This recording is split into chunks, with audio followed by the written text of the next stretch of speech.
Hey, it's Kevin DeWitt here. Welcome back to the Mixing in a Home Music Studio course. In this video, we're going to talk about mixing percussion.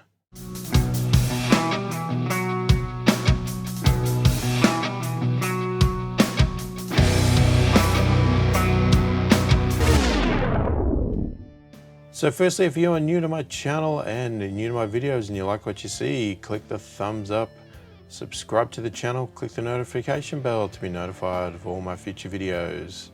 So mixing percussion. So we've got a lot of instruments in our mix now.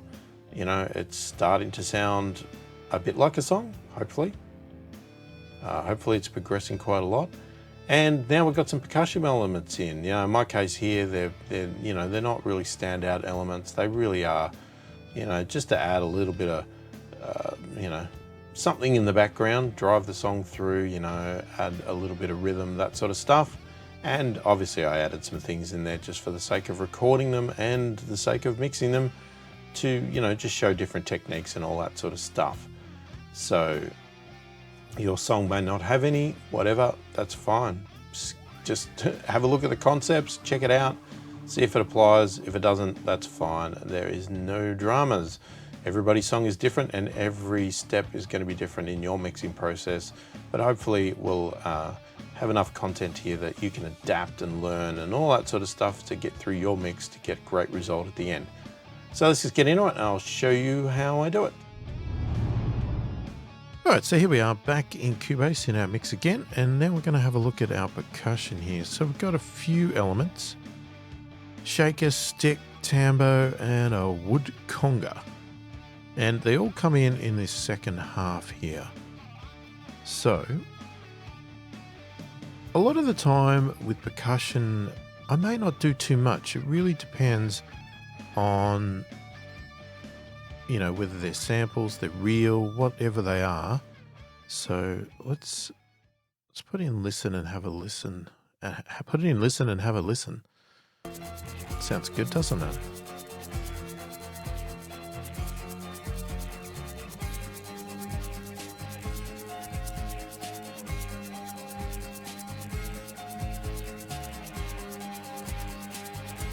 Now you can see there's a lot of low end sort of rumble-ish here,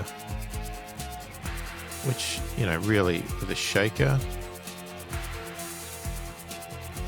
we don't really need it. What we want is this top end. I mean, to the point where we might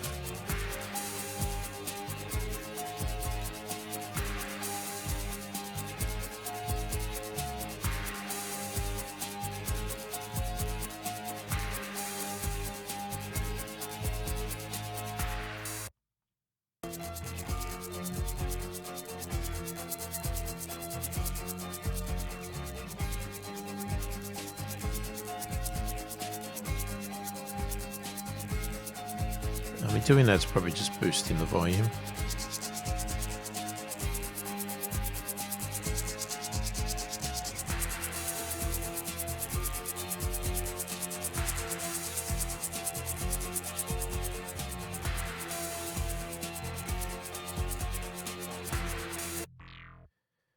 Now, what can be good on these is doing a compressor, mainly to keep that shaker sort of rock solid, because that's what you want. You know, you want some movement with it, but you also want to keep it fairly rock solid.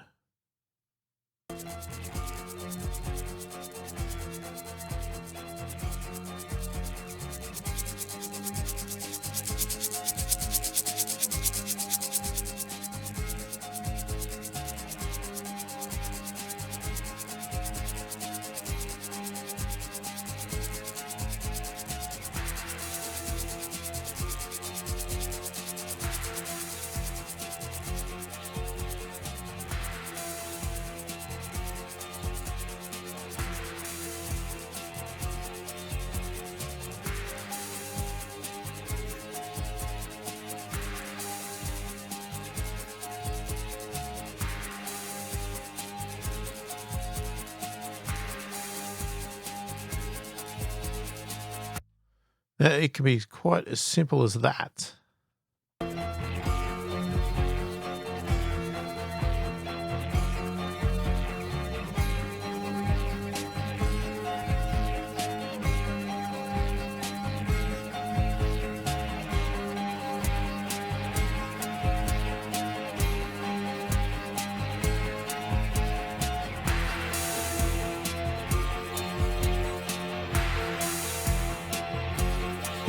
Shake is one of those things you want to notice when it's gone, but not always hear it when it's there, depending on what you're going for.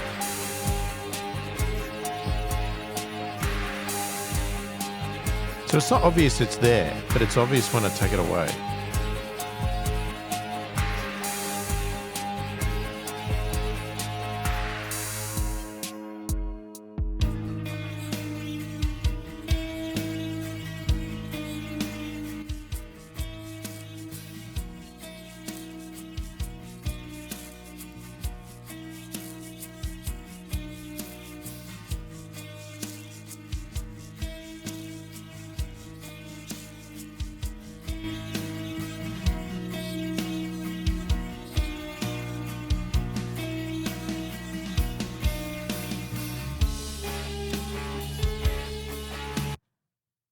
Okay, I think we're good with that. Let's, what was the comparative? There should be one on one side, one on another. I would have thought. Which would it have been? Would it have been the tambo? Looks like it might have been. Yeah, the wood conga's in the middle. So I'd say the tambo is the one on the other side.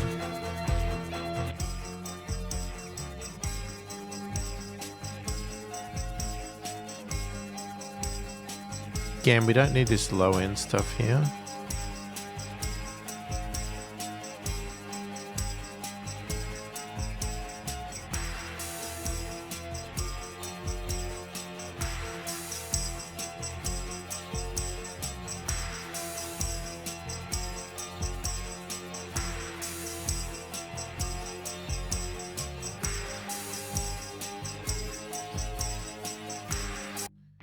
And again, we can go for the same compressor. What was it called? Vintage, I think.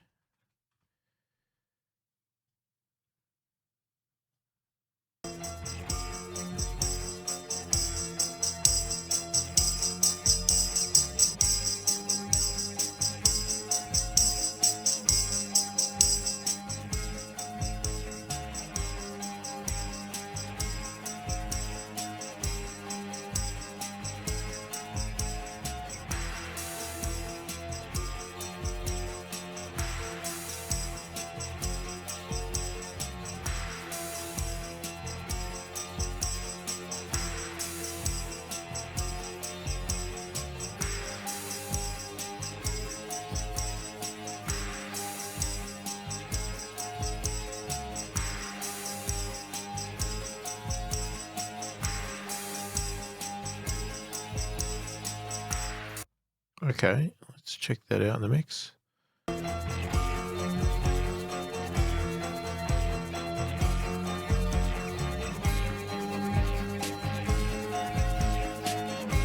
See, now I'm starting to think my shaker's too loud.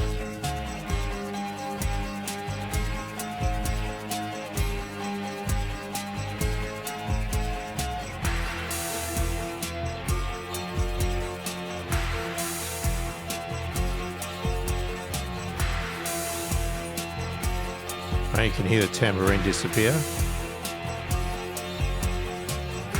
but it's not in your face.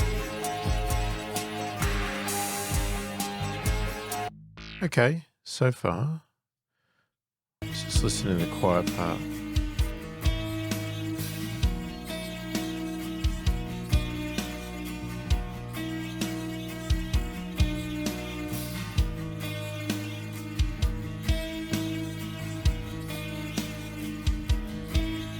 Yeah, it's even more subtle this time because it's in sync with the snare.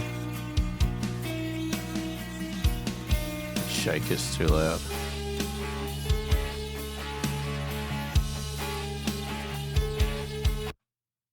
All right, now, what do we have? What does the stick do? Okay,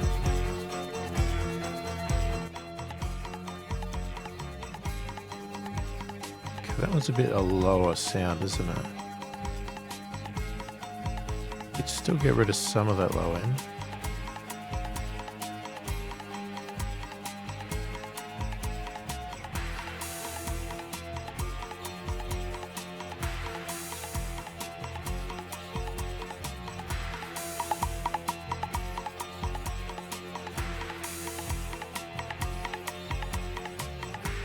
That would make it a bit brighter.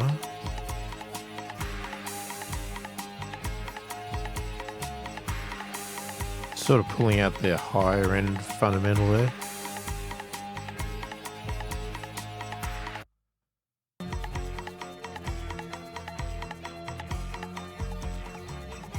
Oh.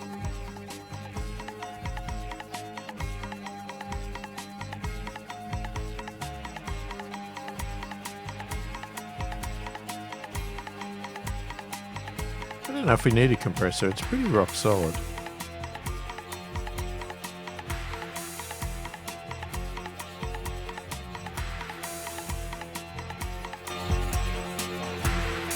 See if we notice it in the mix.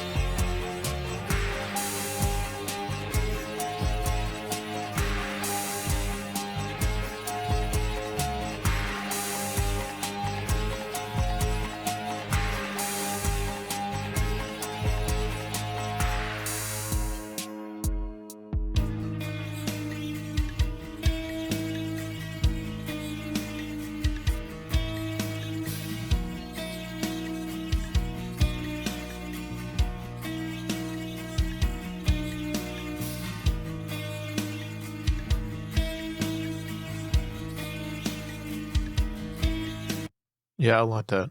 I think what's going to happen is we're going to do a fair bit of automation in this heavier part because what's happening in the quiet part, it's not suiting the heavier part. So we'll be doing some automation there, I think. And let's have a look at the wood conga.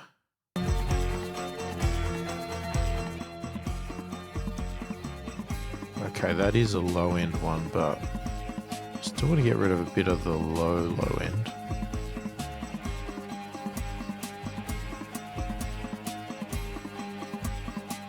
Maybe we could add a little bit of this.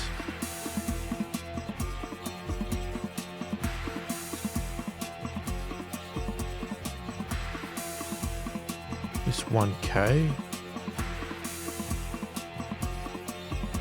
Again, it's very rock solid.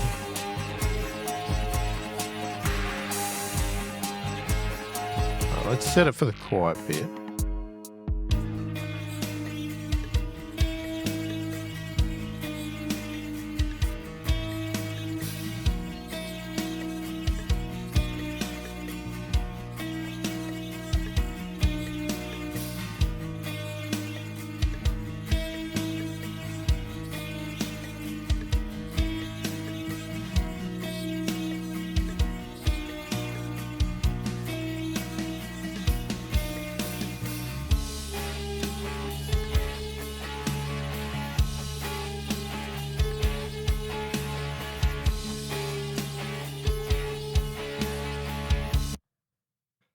Alright, we'll take it all in and out. That's out.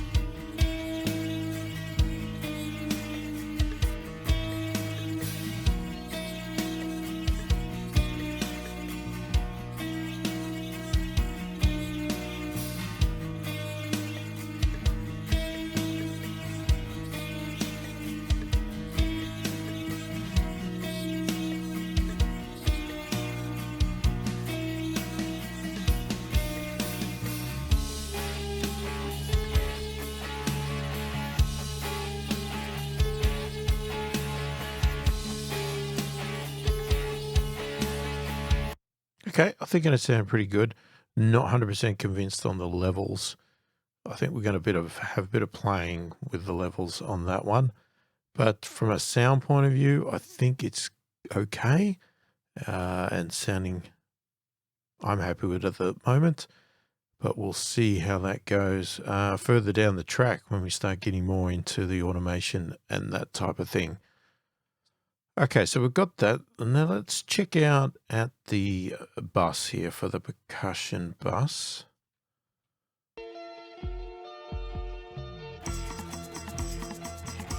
Okay, now if we put this on. Okay, it's adding a bit of extra grit, gluing things together.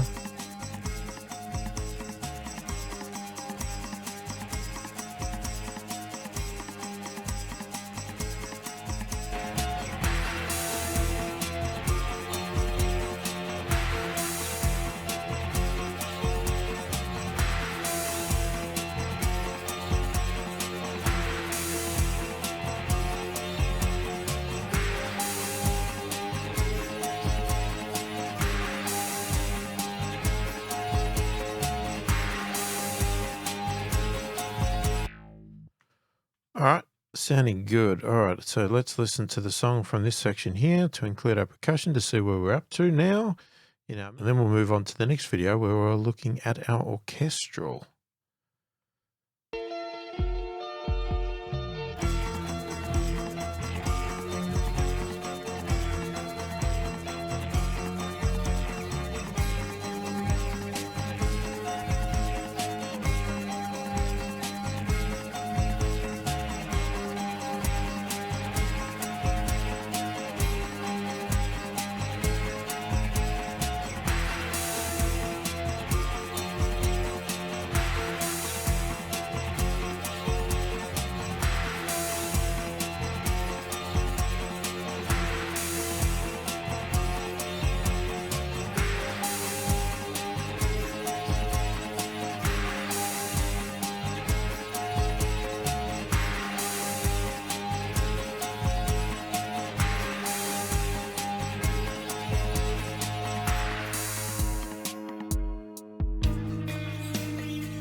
All right, we may have to make a final decision later about that ending there. Not convinced the percussion continuing on, so we may chop that off a bit earlier. But we'll make that decision later when we start to get into adding some more interest and creativeness and stuff like that. So at the moment, we're just trying to get this stuff mixed in, and we'll see where we go from there. So there you go. That is how I mix the percussion in my song. Let me know what you think of it in the comments. If you have any questions about the process, if I didn't cover something properly, or something got missed, or you didn't understand something, please do put a question in the comments. I read all the comments and I will answer every question or comment as soon as I can, if I can. Hopefully I can. But yeah, any questions you have, please put them in there. I want you to get the most out of this course as possible. I can't always think of everything when I'm actually recording these, so everybody has different needs, everybody has different issues with their mix, or different understandings, different learning levels wherever you are. So I try to keep it as detailed and cover as much as I possibly can, but there may be something that you don't see. And obviously this is how I mix this one particular song, right? Every song is going to be different. Every song is going to be mixed different, but hopefully the fundamentals are there enough that what I'm doing in this song is going to be able to be translated to your song, but you are going to have to adapt it to your song, to what you need to do to get it to sound the way you want it to sound. So hopefully there's enough there. But if you do have any questions or any feedback, do put it in the comments and I will answer as soon as I possibly can. If you like the video, give it a thumbs up, subscribe to the channel, click the notification bell to be notified of all my future videos. Hopefully you've enjoyed the video. Thanks for watching, and I'll catch you in the next one.